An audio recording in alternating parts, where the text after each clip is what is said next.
मैं तो स्वाति राणा। और आज हम जिस टॉपिक के बारे में बात करने वाले हैं वो है हमारा the concept of new public management. So let's start. तो इस टॉपिक के अंदर जो जो हम कंटेंट्स कवर करने वाले हैं, सबसे पहला है इंट्रोडक्शन। तो इसमें हम इस टॉपिक को जानेंगे कि वास्तव में है क्या चीज़ और उसके अंदर क्या क्या चीज़ आती है। सेकेंड है इसके करेक्टरिस्टिक्स। थर्ड इसके basic principle. Fourth evolution. Fifth globalization and at last we will discuss about its aspects. So let start. तो सबसे पहला टॉपिक है वो है हमारा इंट्रोडक्शन। तो देखिए जो टर्म है न्यू पब्लिक मैनेजमेंट, तो इसको जो सबसे पहले जो जिस कंट्री ने इंट्रोड्यूस कराया था तो वो था हमारा यूके और ऑस्ट्रेलिया। यूके मतलब यूनाइटेड किंगडम। और इस इस न्यू पब्लिक मैनेजमेंट की जो बेसिक अप्रोच थी वो ये थी कि जो पब्लिक सर्विसेज हैं, ठीक है, उनको प्राइवेट सेक्टर द्वारा मैनेज किया जाए और उनको मोर इफ़िशिएंट बनाया जाए ताकि उनको बिजनेस जैसा बनाया जा सके या उनको और ज़्यादा इम्प्रूव किया जा सके।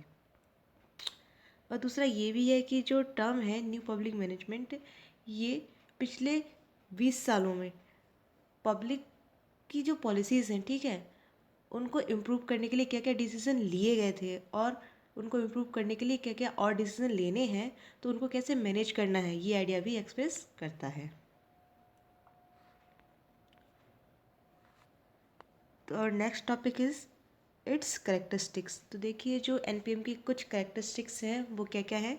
तो देखिए जो एनपीएम मतलब न्यू पब्लिक मैनेजमेंट की जो की थीम है वो क्या है। Financial control, value of money, increasing efficiency, identifying and setting target and continuous monitoring of performance etcetera. मतलब कि फाइनेंशियल कंट्रोल कि जो हमारा बजट है उसको कैसे कंट्रोल किया जाए, ठीक है। जो मनी है उसकी वैल्यू कैसे इंक्रीज़ की जाए, मतलब जैसे अगर हम आज जो कमा रहे हैं उसको आगे जाके और कैसे आगे बढ़ाया जाए। Increasing efficiency, identifying and setting target कि हम क्या करें कि अपना एक टारगेट बनाएं रोज़ का या मंथली या ईयरली और उसको अचीव कैसे करें। ये सारी चीज़ इसमें क्या है, इस न्यू पब्लिक मैनेजमेंट के अंतर्गत आती हैं। सेकंड है तो देखिए some NPM reform used private sector company to deliver what were formerly public services. तो देखिए जो कुछ कुछ एनपीएम के अंतर्गत जो कुछ प्राइवेट सेक्टर्स हैं, ठीक, तो वो क्या करते हैं कि जो गवर्नमेंट सेक्टर है या जो पब्लिक सेक्टर थे उनकी जो जो भी पॉलिसीज़ थी या जो भी उनमें काम हो रहा था वो क्या कहते हैं कि वो क्या करते हैं कि वो प्राइवेट सेक्टर और भी बेटरली करके दिखाते हैं। थर्ड पॉइंट है in NPM citizens are viewed as customer and public servant are views as public manager. तो एनपीएम में जो भी सिटीजन्स हैं, ठीक है, उनको कैसे देखा जाता है, कस्टमर की तरह, और जो पब्लिक सर्वेंट होते हैं उनको कैसे देखा जाता है, पब्लिक मैनेजर की तरह। कस्टमर से यहाँ पे मतलब ये है कि जो एनपीएम के अंतर्गत जो भी लोग काम करते हैं या फिर एनपीएम मेनली क्या करता है, प्राइवेट सेक्टर को या फिर प्राइवेट कंपनीज को ज़्यादा मतलब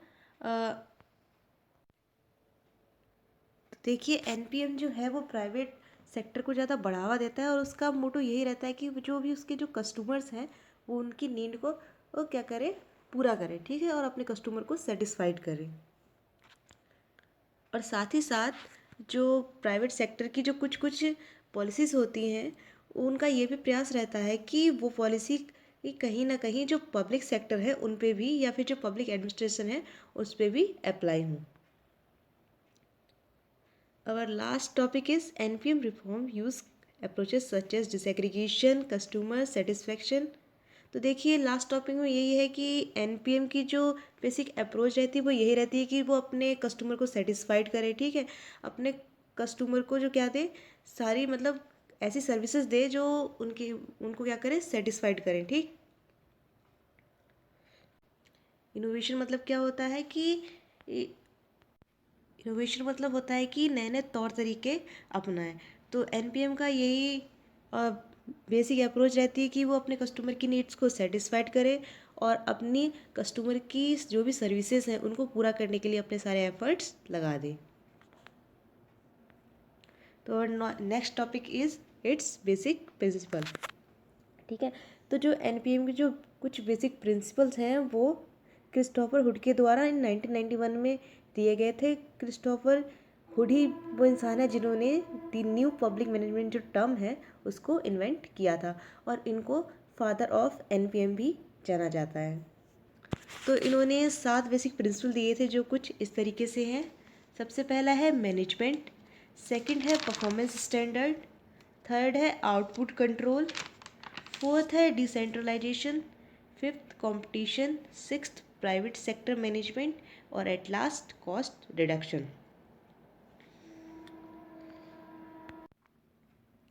तो हमारा जो सबसे पहला टॉपिक है, इसके अंदर मतलब जो सबसे पहला प्रिंसिपल है वो है मैनेजमेंट। ठीक, तो जैसा कि आपको पता है कि जो एनपीएम है वो मेनली प्राइवेटाइजिंग जो गवर्नमेंट है उसकी स्ट्रेंथ को ज़्यादा इंपॉर्टेंस देता है। ठीक है, तो इस वजह से जो एनपीएम में जो भी ऑर्गेनाइजेशन या जो भी सेक्टर्स आते हैं, ठीक, तो जो उनका जो मैनेजमेंट का जो तरीका होता है वो क्या होता है, हैंड्स ऑन मेथड होता है। हैंड्स ऑन मेथड का मतलब क्या है कि उनका जो अपने ऑर्गेनाइजेशन को मैनेज करने का तरीका है वो क्या होता है, उनका खुद का होता है।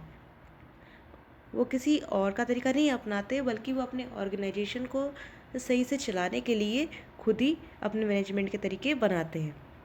इस वजह से जो उस ऑर्गेनाइजेशन के जो लीडर्स होते हैं उनको ये फ्रीडम होती है कि वो अपनी ऑर्गेनाइजेशन को फ्रीली मैनेज करें और अपने ओपन अप डिसीजन बनाएं। सेकंड पॉइंट है हमारा परफॉर्मेंस स्टैंडर्ड। ठीक, तो देखिए जो अगर कोई भी ऑर्गेनाइजेशन है, ठीक, तो उसमें जो वर्कर्स या जो भी लेबर्स काम करते हैं, तो ऐसा तो नहीं है कि वो जो सारे वर्कर्स हैं वो बराबर काम करें।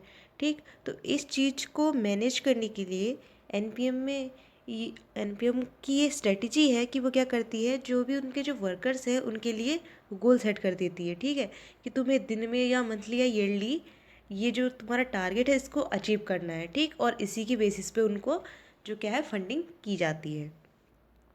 हमारा जो थर्ड पॉइंट है वो है हमारा आउटपुट कंट्रोल।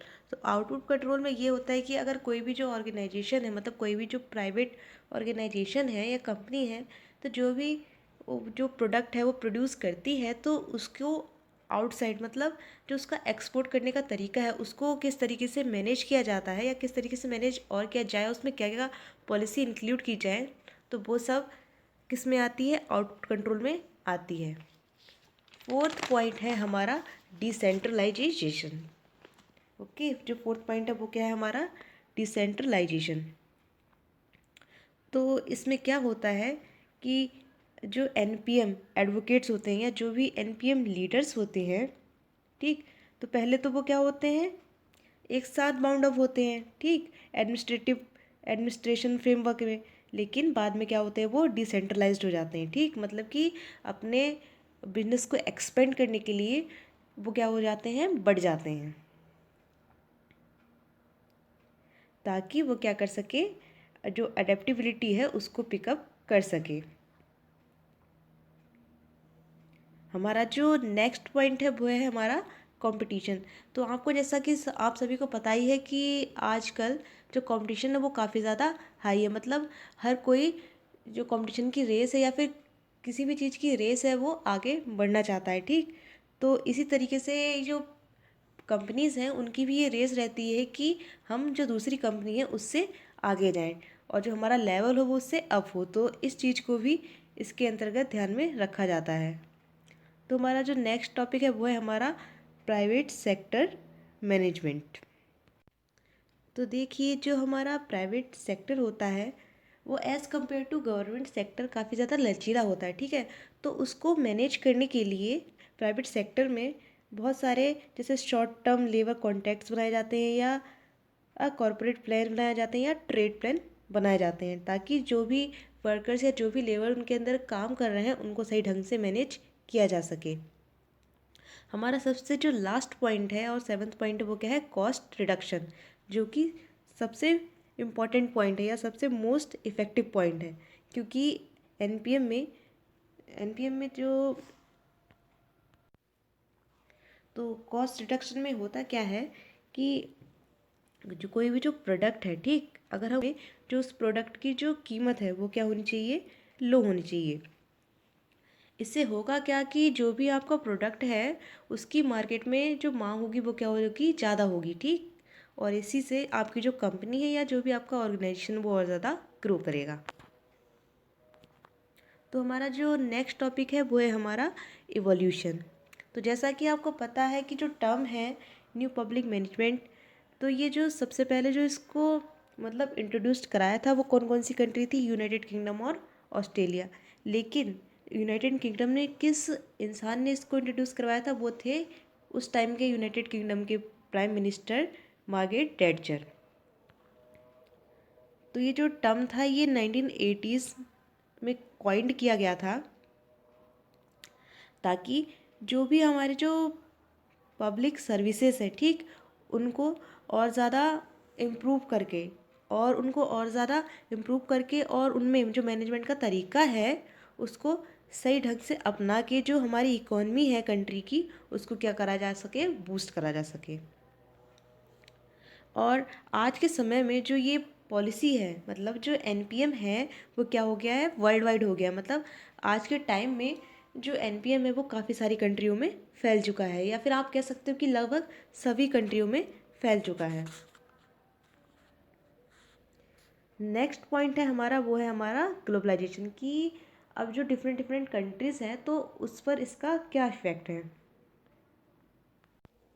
तो देखिए ग्लोबलाइजेशन के अंतर्गत हम जानेंगे कि डिफरेंट डिफरेंट कंट्रीज़ में जो एनपीएम है उसकी क्या क्या वैल्यू रही है, ठीक। तो जैसा कि आपको पता है कि इसका जो मेन फैक्टर होता है या इसमें क्या होते हैं, वैराइटीज़ ऑफ फैक्टर्स होते हैं, ठीक, जो क्या करते हैं नए नए मॉडल्स को डेवलप करने में मदद करते हैं। तो इसी की वजह से नए नए मॉडल्स की वजह से या फिर नई नई जो पॉलिसीज़ हैं उसकी वजह से जो ग्लोबल है मतलब बहुत सारी कंट्रीज़ है उनमें जो एनपीएम है, एनपीएम ट्रेंड है उसका क्या हुआ, जन्म हुआ। मतलब ग्लोबल एनपीएम ट्रेंड का जन्म हुआ। लेकिन भले ही इसका जो है वो नेचर है वो क्या है, ग्लोबल नेचर है, लेकिन according to different different countries, ठीक, तो जो कंट्रीज़ की जो पॉलिसीज़ हैं, ठीक, या फिर जो भी कंसेप्ट या मॉडल्स हैं तो हर एक कंट्री के क्या क्या हैं, अलग अलग हैं, ठीक, as compare to each other, ठीक। और हर एक कंपनी जो है क्या करती है, जो अपनी पॉलिसी बनाती है तो वो दूसरी के कंपैरिजन में क्या क्या बनाती है, और ज़्यादा डेवलप्ड बनाती है, ठीक। भले ही जो एनपीएम है वो एक ग्लोबल ट्रेंड है, लेकिन उसके बावजूद भी जो कंट्रीज़ हैं उनके जो भी कंसेप्ट हैं एनपीएम को लेकर या जो भी उनके मॉडल्स हैं वो क्या है, एक दूसरे से बहुत ज़्यादा अलग हैं। तो इसी की वजह से उन पे कोई भी कॉमन फीचर नहीं है। मतलब किसी भी रिफॉर्म्स के उनके कोई कोई भी कॉमन फीचर्स नहीं है, ठीक है। और जो उनके जो ड्राइविंग फैक्टर्स हैं वो भी क्या है, अलग अलग हैं। उनके ऑब्जेक्टिव अलग हैं, एक्सटेंड अलग हैं, और जिस एरिया पे वो फोकस करते हैं वो भी एक दूसरे से बहुत ज़्यादा अलग होते हैं।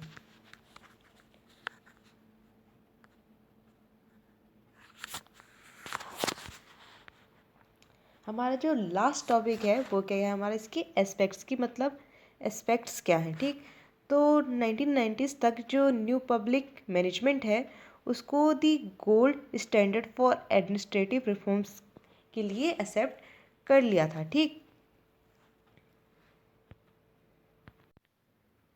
तो जो गवर्नमेंट रिफॉर्म्स का जो मेथड था कि जो government guided private sector principle है या कंपनी है उनको रिजिड हायरार्ची ब्यूरोक्रेसी के प्लेस पर यूज़ किया जाए, वो इसीलिए था, ये आइडिया इसलिए यूज़ किया गया था ताकि ये मोर इफ़िशेंटली वर्क कर सके। क्योंकि जो पब्लिक मैनेजर होते हैं, ठीक है, तो वो न्यू पब्लिक मैनेजमेंट रिफॉर्म के अंतर्गत बहुत सारी वाइड रेंज ऑफ चॉइसेस क्या करते हैं, लोगों को प्रोवाइड करते हैं। मतलब लोगों को बहुत सारी चॉइसेस देते हैं जिसमें से कस्टमर के पास बहुत सारी चॉइस होती है कि वो अपने लिए सही चूज़ कर सके। So thank you, have a nice day.